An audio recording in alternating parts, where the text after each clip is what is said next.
Good morning student, this is Nandita Singh from Lokmanya Tilak School. I am going to explain you chapter 4 of science. The chapter name is heat and temperature.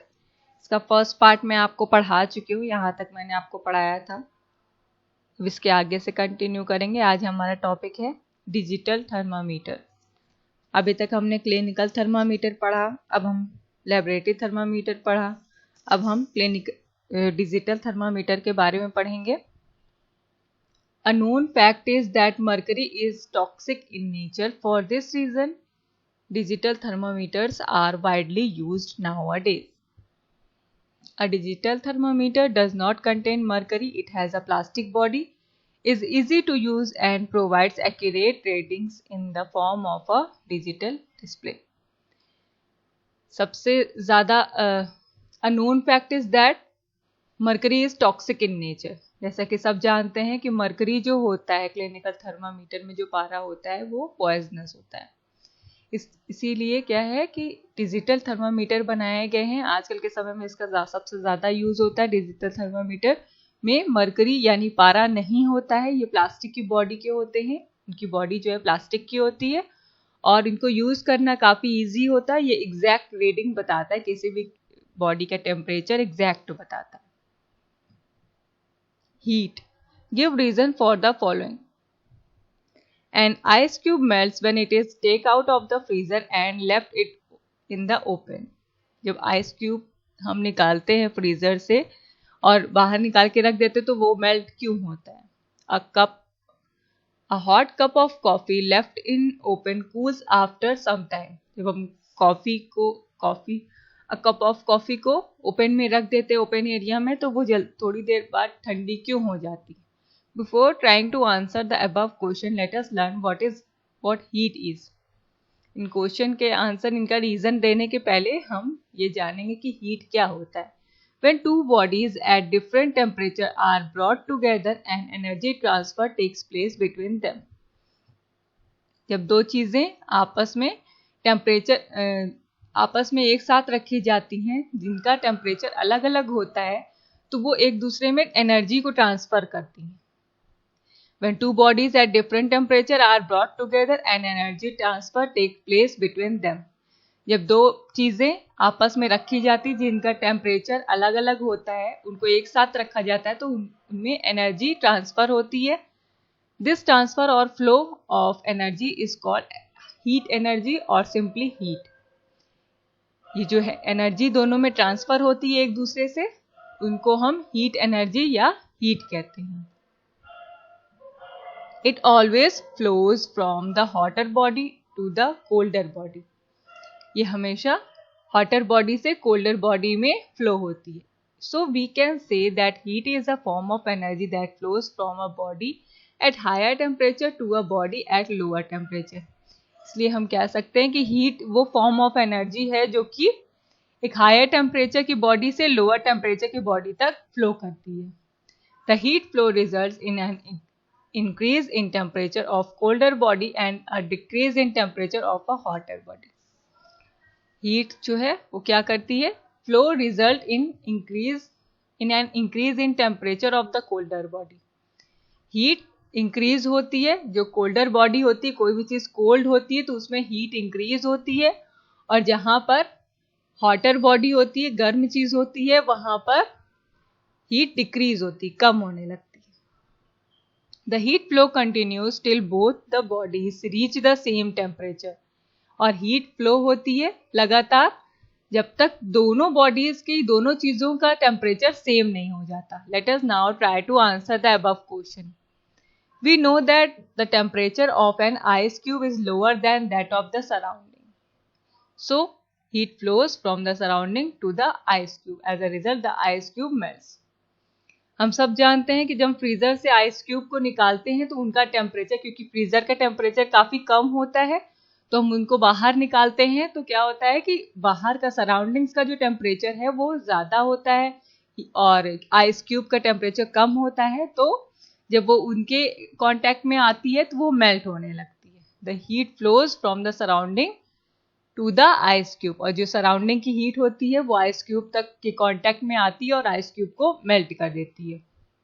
On the other hand The temperature of hot coffee is higher than that of a surrounding. So heat flows from the hot coffee to the surrounding. As a result, the hot coffee gets cold. और इसी तरह same way में क्या होता है कि जब coffee होती है, अ कप ऑफ कॉफ़ी जो होती है उसका टेम्परेचर ज़्यादा होता है और सराउंडिंग्स का जो टेम्परेचर होता है, जितनी हमारी कॉफ़ी गर्म होती उतना टेम्परेचर तो हमारा सराउंडिंग का होता नहीं है. तो क्या होता है कि जब वो दोनों हीट ट्रांसफर होती है, एक दूसरे से के कांटेक्ट में आते हैं, तो कॉफी ठंडी होने लगती है. Units of heat. The commonly use units of heat are joule, J and calorie, CAL. Joule is the SI unit of heat. Heat की यूनिट क्या है? Joule, calorie. जूल को SI यूनिट, जो कि हीट की SI यूनिट होती है. इसके बारे में हम पढ़ेंगे one by one. Effects of heat. Effects क्या है हीट के? It results in an increase in temperature. When we heat water it gets warm and its temperature increases.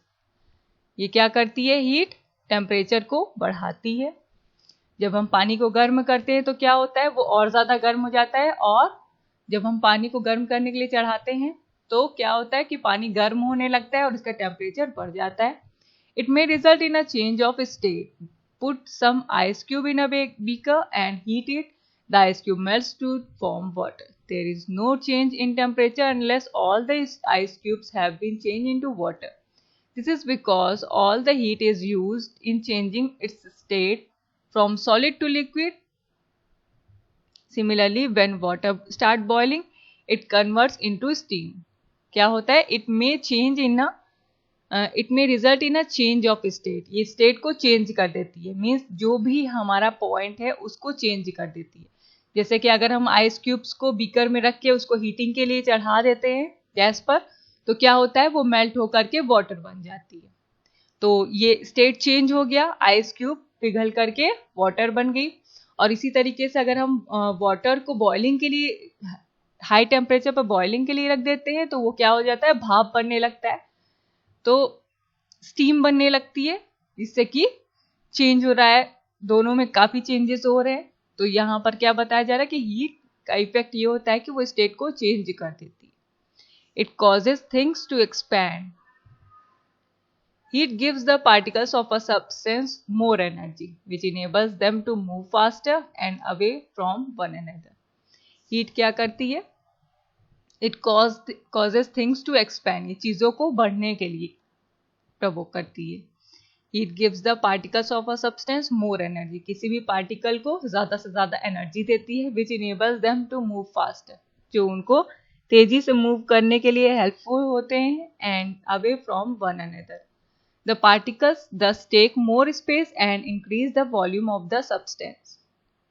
और वो जो पार्टिकल्स होते हैं वो ज्यादा स्पेस लेने लगते हैं और उनका वॉल्यूम भी बढ़ जाता है, स्पेस भी बढ़ जाता है. This is called thermal expansion. इन्हें थर्मल एक्सपेंशन कहते हैं. The degree of expansion depends on the substance. जो डिग्री होती है एक्सपेंशन की, जिस तरीके से बढ़ रहा है पार्टिकल, तो वो उनके सब्सटेंस पर डिपेंड करता है. एक्सपेंशन के बारे में पढ़ेंगे, कैसे एक्सपेंड होता है. Expansion in solids. The particle of a solid are tightly packed and cannot move about freely. When a solid is heated, its particles gain energy. They start vibrating faster and move a little farther, resulting in expansion of the solid. जैसे for example अगर हम ice को रखते हैं तो पहले ice एक छोटे एरिया को लेता है. अगर आइस क्यूब को हमने रखा तो कम एरिया को कवर करेगा. लेकिन जब वो पिघलने लगती है, आइस मेल्ट होने लगती है, तो क्या होता है? पूरे एरिया को, जो भी बीकर में हमने रखा है, जिस भी चीज में रखा है, वो पूरे एरिया को कवर करने लगता है. तो यही यहाँ पर बताया जा रहा है कि इसका एक्सपेंशन काफी होता है जब वो एनर्जी मिलती है उसको. The particle of solid is tightly packed. Tightly packed होते हैं उनके पार्टिकल्स, और जब उनको हीट दी जाती है तो उनको एनर्जी मिलती है, जिससे कि वो वाइब्रेट करते हैं फास्टरली और मूव करते हैं और पूरे एरिया को कवर कर लेते हैं. Examples of expansion in solids. जैसे कि एक्सपेंशन का यहाँ पर क्या एग्जाम्पल है? You might have seen gaps in railway tracks where two section are joined. This is done to accommodate the expansion of metal tracks during summer. आपने railway tracks को देखा होगा, रेलवे लाइन को देखा होगा, तो उसमें रेलवे ट्रैक्स के बीच में जो सेक्शंस होते हैं उनमें काफी गैप होता है। तो क्या होता है, जब बहुत गर्मी पड़ती है तो ये जो होती हैं, जो रेलवे ट्रैक्स होती हैं, वो मेटल की बनी होती हैं, तो वो अपने आप एक्सपैंड करने लगती हैं। तो इसीलिए उन दोनों के बीच में स्पेस रखा जाता है कि अगर वो एक्सपैंड करें पहले तो उनके बीच में स्पेस हो। When you pour hot tea in a thick glass tumbler, it breaks. This is because the hot liquid expands the inner surface of the glass tumbler. The outer surface of the tumbler does not expand much, resulting in a crack. जैसे कि आप किसी glass के tumbler में, किसी शीशे के बर्तन में अगर आप कोई बहुत ज़्यादा गर्म चाय या कोई चीज़ रखेंगे, चाय या पानी अगर रखते हैं, तो वो क्या करता है, एक्सपैंड नहीं कर पाता है। ग्लास अपने आप एक्सपैंड तो नहीं करेगा और ना तो वो हीट को उतना ऑब्जॉर्व कर पाता है, तो क्या होता है, ग्लास टूट जाता है। तो यही यहाँ पर बताया जा रहा है कि जो चीज़ें एक्सपैंड करती हैं वो मूवेबल होती हैं, जो नहीं करती हैं वो ब्रेक हो जाती, क्रैक हो जाती हैं। When the lid of a bottle is closed tightly, you put it in warm water. The lid expands on coming in contact with the hot water and open easily. जब हम किसी bottle के ढक्कन को tightly बंद करते हैं और उसमें हमने गर्म पानी रखा है, तो क्या होता है कि जो उसका ढक्कन होता है वो एक्सपैंड करने लगता है। कभी कभी बहुत टाइट हो जाता है, आपने ये नोटिस किया होगा कि कभी कभी बहुत टाइट हो जाता है क्योंकि उसमें एयर पूरी बंद हो जाती है, उसकी हॉटनेस पूरी बंद हो जाती है, कवर कर लेती है, जिसमें से कहीं से भी लीक नहीं हो पाता। तो कभी कभी उसके लिड जो होते हैं वो कभी टाइट हो जाते हैं, कभी बहुत ईजिली ओपन हो जाते हैं। Expansion in liquids. In a liquid, the particles are less tightly packed. On being heated, they vibrate more vigorously. They move much farther apart than the solids. For a given rise in temperature, a liquid will expand more than a solid. In a liquid में क्या होता है, जो particles होते हैं वो less tightly packed होते हैं। जैसे कि अगर हम सॉलिड देखते हैं यानी आइस को देखते हैं तो वो टाइटली पैक्ड होते हैं, लेकिन जो लिक्विड होते हैं वो कम टाइटली पैक्ड होते हैं। व्हेन बीइंग हीटेड, जब उनको गर्म किया जाता है तो वो वाइब्रेट करने लगते हैं, उबलने लगते हैं। They move much farther apart than the solids, और वो ज़्यादा से ज़्यादा क्या करते हैं, मूव करने लगते हैं। For a given rise in temperature, जैसे उसका टेम्परेचर और ज़्यादा बढ़ाया जाता है तो लिक्विड क्या करता है, सॉलिड की कंपैरिजन में ज़्यादा एक्सपैंड करता है। एग्जाम्पल इसके कैसे हैं, when a thermometer is put in contact with a hot body, the mercury inside it expand and rise up. The new level of mercury indicates the temperature of the body. जब हम thermometer, clinical thermometer जैसे होते हैं, उनको अगर हम hot body temperature के contact में लाते हैं तो क्या होता है, उसमें जो मर्करी होता है, जो पारा होता है, वो बढ़ने लगता है टेम्परेचर को शो करने के लिए। The new level of mercury indicates the temperature of the body. जो मरकरी होता है वो क्या करता है, टेम्परेचर बॉडी का बताता है। Liquid such as milk overflow on heating. इसका एक और एग्जांपल ये है कि जब हम दूध को उबालते हैं तो वो ओवरफ्लो होने लगता है, मतलब बह जाता है। तो ये भी एक एग्जांपल है कि लिक्विड ज़्यादा एक्सपैंड करता है in comparison to solid. Expansion in gases, gases भी एक्सपैंड करती हैं। कैसे, the particles are loosely packed. When heated, they vibrate much more vigorously and move much farther apart. Gases expand the most on heating.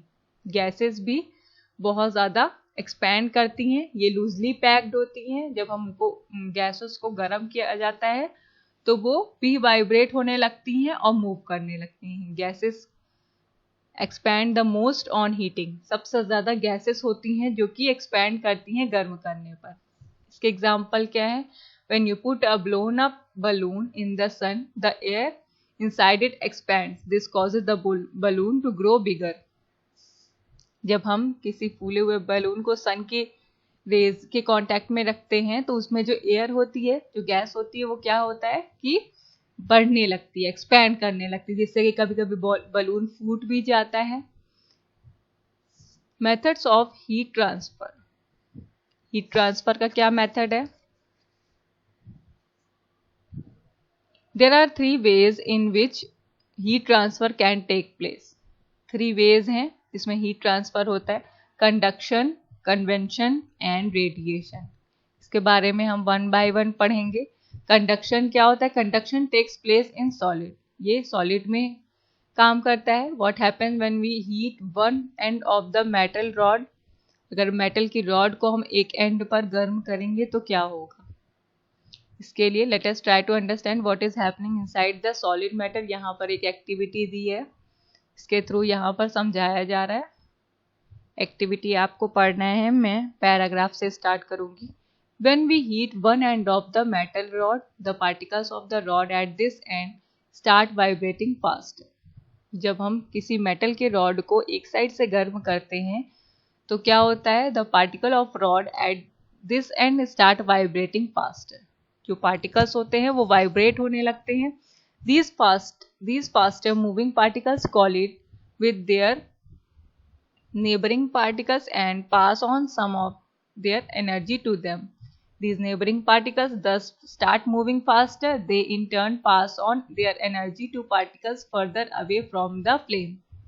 This process continues and each particle keeps transferring the energy to the next particle while vibrating at its original position. Thus, heat is transferred from the end of the rod to the other without actual movement in the particle. This way of heating transfer is called conduction. Conduction क्या होता है कि जब हम एक metal के rod को गर्म करते हैं, एक एंड से स्टार्ट करते हैं, तो वो उसके पार्टिकल्स वाइब्रेट करने लगते हैं और वो पार्टिकल्स दूसरे पार्टिकल्स को आगे आगे मूव करते जाते हैं और उनको एनर्जी देते जाते हैं, जिससे कि सारे पार्टिकल्स उस रॉड के वाइब्रेट करने लगते हैं. वो एनर्जी को पास करते हैं एक से दूसरे में और and further away from the flame. This process continuous. ये प्रोसेस आगे बढ़ता जाता है. वो एक सारे पार्टिकल्स एक दूसरे को एनर्जी ट्रांसफर करते हैं और वाइब्रेट करने लगते हैं. Thus the heat is transferred from the end of the rod to other. और फिर क्या होता है कि रॉड एक साइड से गर्म किया हमने, लेकिन वो पूरी रॉड गर्म हो जाती क्योंकि हीट पूरा ट्रांसफर होता जाता है पार्टिकल्स के through. This way of heating transfer. और जो ये हीटिंग का ट्रांसफरेशन है, जो ट्रांसफर हो रहा है वन बाय वन पार्टिकल्स के थ्रू, उसको हम कंडक्शन कहेंगे. Condition necessary for conduction of heat. कौन कौन सी कंडीशंस है? The two bodies should be in solid state. Bodies जो है वो सॉलिड स्टेट पर होनी चाहिए. The two bodies should be in contact और टच ईच अदर. दोनों बॉडीज एक दूसरे के कॉन्टैक्ट में होनी चाहिए. Their temperature should be different. उनका टेम्परेचर डिफरेंट होना चाहिए.